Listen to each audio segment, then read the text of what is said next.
You're watching today's Daily Market Comment by Haralambos Pisuros. I'm Christina Marujos, and thank you for joining us at xm.com.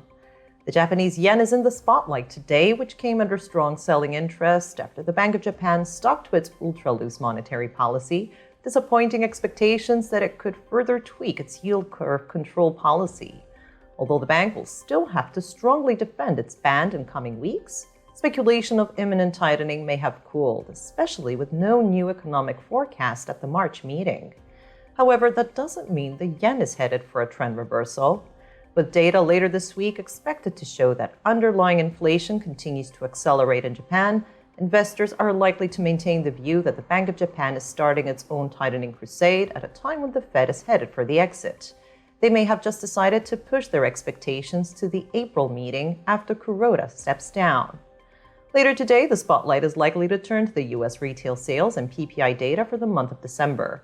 Both headline and core retail sales are forecast to have declined further and more than in November, which means that consumers are becoming more reluctant to spend, and thereby, inflation in the U.S. could come further down in coming months. This is also supported by the PPI forecasts.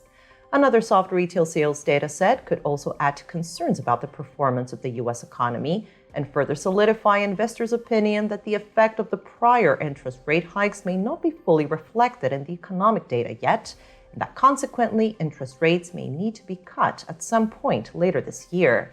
This could possibly result in more dollar selling. European equities closed at a fresh 9-month high on Tuesday, perhaps boosted by a report that European central bank officials are considering slowing their rate increments at the March gathering. However, traders have not drastically altered their view after the report, thus expectations that the ECB could still continue tightening more aggressively than the Fed henceforth may result in another leg north in euro-dollar. Despite the gains in European equities, the picture in the US was more mixed. The Dow fell more than 1% due to weak earnings from Goldman Sachs, but the surge in Tesla retail sales in China helped the Nasdaq end the session in positive territory. Disappointing retail sales later today may add to recession fears and result in some selling, especially with the S&P 500 hovering just below its key one-year downtrend line, drawn from the high of January 4th, 2022.